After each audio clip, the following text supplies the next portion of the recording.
So I'm going to intro my poem with a cover from an artist by the name of Lowleaf.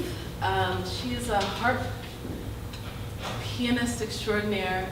She's from Los Angeles, and she's Filipina, and she's just really amazing. But anyway, this is her song. I don't remember the title of the song, but here's the chorus, and I'll read into my poem with her chorus. All right. This is from a forward woman.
I told you, Strava less, Facebook more. I awoke this morning knowing I needed yoga for sleep. After which I realized the song on my heart mind. I chose to first take care of Fafali, my blue calico empath, instead of drinking water and meditating on moment and spirit. Gather me before I touch anything in the room. I wake up alone. Daily I awake as though where I've been and how I arrived in my quarters is a mystery. Companions and partners in crime have said, as they wrestle next to me in their own struggling slumber, how to forget the past. Or lock it away, file it in the back, taking drawings of warm zen from blown glass to extinguish anxiety. But isn't that cheating? I wonder. Controlling too much with naturally derived intoxicants during waking hours to chemically manufactured OTCs and pharmaceuticals for restful sleep. Mindful, momentary meditations make marks mightily amidst myriad mental migrations. AD, HD, defined. HD conversations on the telephone with he who shared laughter with me at my accidental flatulence as I tried to maintain decorum coquettishly on a bar stool outside my favorite cafe. GKMD. Medicinal choices, pathways, journeys, mergers. As you speak, I am listening, capital L.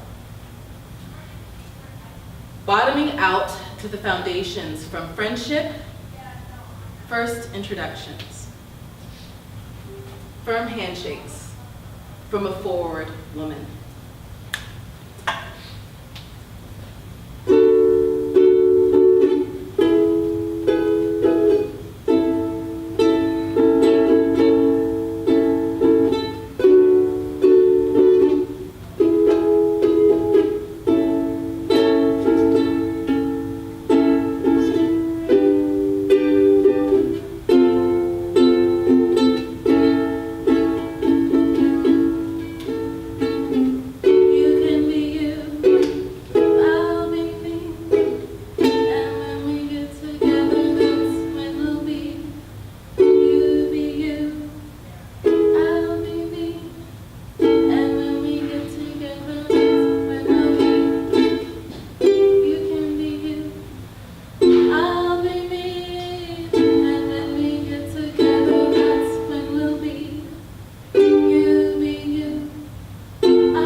Kendall.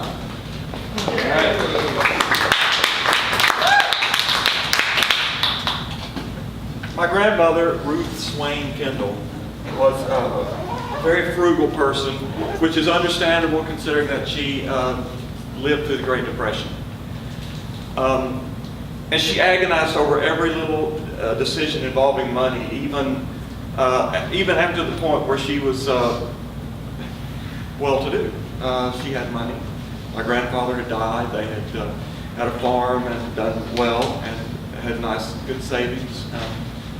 But any little decision involving money was a long, drawn-out, agonized process. One point, she wanted a TV.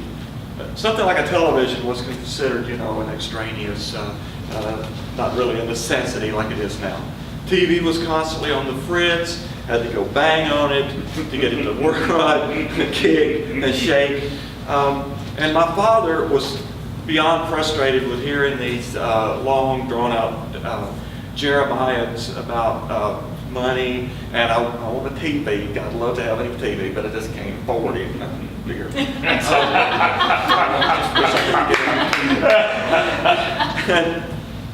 And he vented his frustration frequently over the supper table when we were eating. Like, oh God, it's driving me crazy. Every little thing, I'm just like, want to tell her, why don't you just turn loose some of those greenbacks, you old tightwad? That's what I want to tell her. One time, when I was at her house, I stayed with my grandmother quite a bit.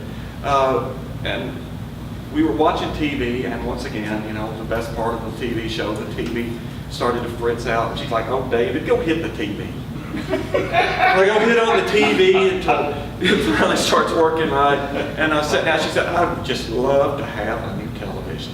But you know how expensive TVs are now. You can't possibly afford that. I said, well, Daddy said if you would just turn loose of some of those greenbacks, stop being such a tightwad. I said this without thinking beforehand. She turned around and she said, what did you just say? I said, nothing.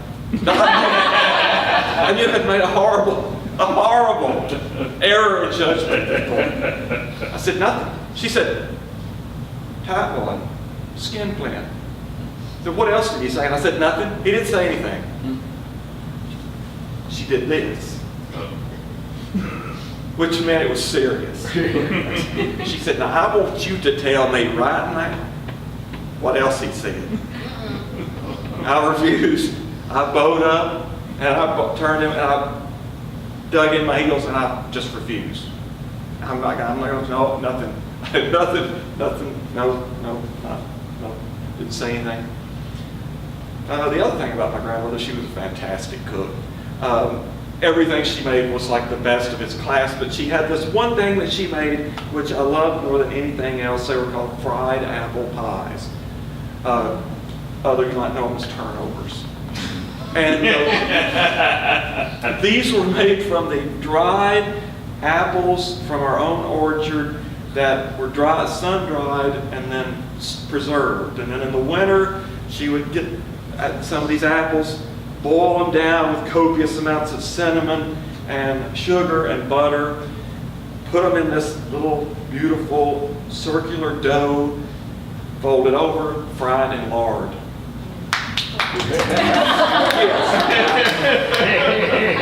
You know what I'm talking about?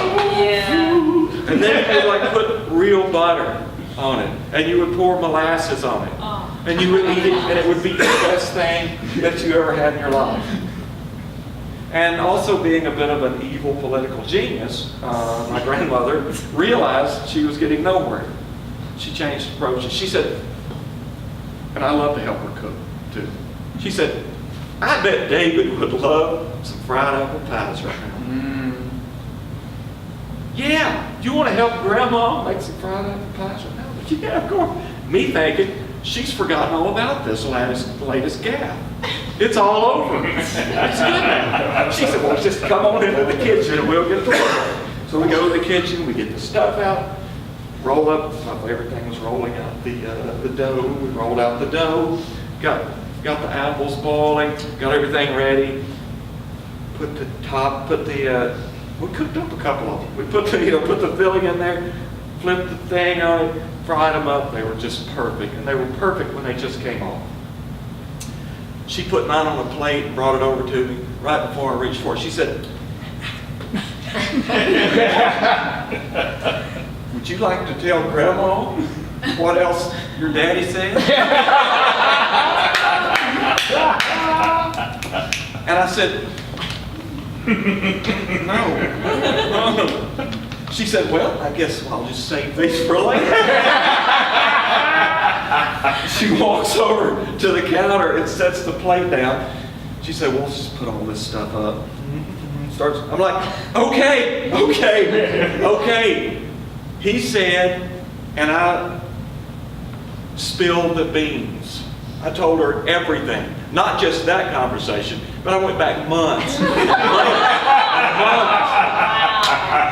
need that recipe. In other words, I broke apart like a $1.50 suitcase. She was furious, but she did give me the Friday. I remember that a couple of days later, at home, over supper, my daddy said, "I don't know what's wrong with Mama. She won't even speak to me now." I don't know whether I did something. I didn't say anything.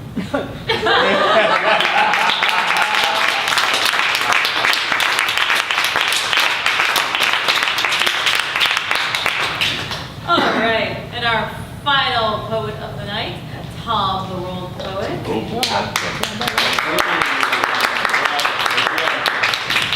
There was a reading before this one, the Borderlands one, and they pointed to these two words, literary and community, which is what you are.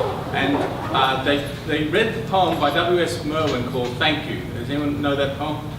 It basically deals with thank you for all the darkness, thank you for the rape, thank you for every shadow, thank you for every shitty thing that's ever happened, thank you. And referred to Naomi Shear tonight, which is in Brain Pickings today, it's called kindness. And it says to understand kindness, you must suffer the retraction of it first. You must suffer first before you can understand. So this is an invitation because we absolutely need to be together and we absolutely need to find real reasons to celebrate. On Saturday, December 3rd, at the Half Price Books, we're celebrating Solstice, Saturnalia, Ei or Deepawali, all the things that are not mammon in the festive seasons. And that's from 3 to 5. And then going on to the Baha'i Center from 6 to 10 and doing festive seasons again with all the diversity that's not Square Box shopping mall. This is called Wanting So Much to Celebrate. Ancestral harvests call us all. Yet all I see are ghouls begging sugar, zombie children apocalypse. Whence comes this? Neither Beltane nor Solstice nor Cronia demand this. Titan Kronos would have reversed the rich, pardoned all criminals. Cyrillalia would have celebrated Proserpine as well as golden grain harvest. Perhaps Bacchus, with his propensity for wine and fertility, might stir some uncensored bacchanalia, like fate the Peens. Even Egyptians had a festival of drunkenness, honouring Ra and Sekhmet, and that was to worship their goddess, with lights and dance and drunkenness. Even the church had a festival of the ass, the fête de l'âne, to honour the donkey that carried Mary from Egypt. Long live Sir Ass! What I love most is this feast of fools. It came from Saturnalia and created a lord of misrule, a king of fools. More fun than the Spanish La Tomatina or that Mexican night of the radishes. Whatever honors candles as light, pumpkins and apples will be as close as I can see to nature's festivals. Harvest festivals are the preface to the book of winter. Ask your ancestors. Hey.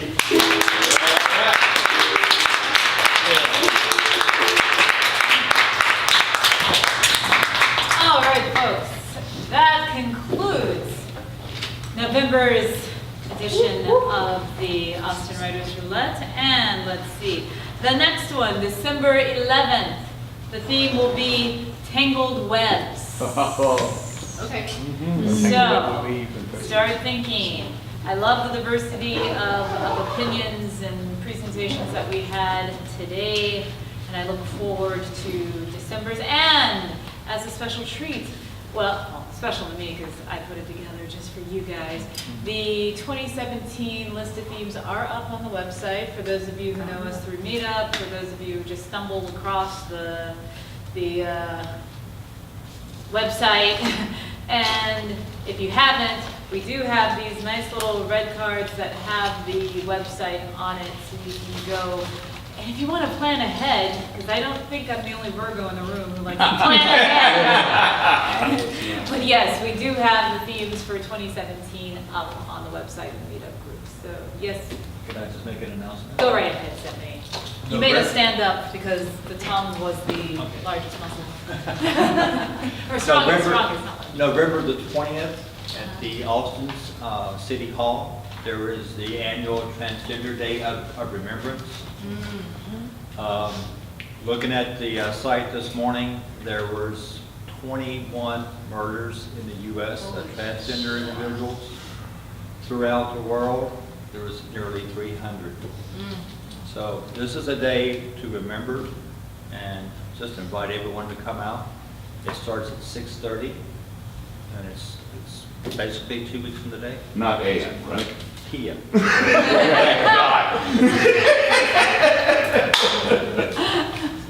Thank you for that, Stephanie. And thank you all. See you next month. And thank you.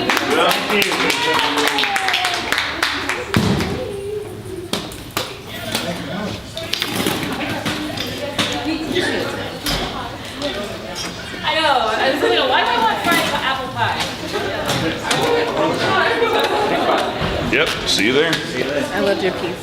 What was it titled? Good writing. Good writing. Thanks. I enjoyed yours as well. Really? What did you think about?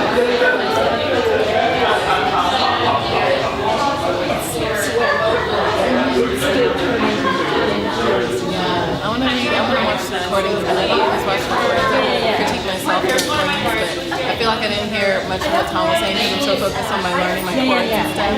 I want to hear it. So much better though. Thank you.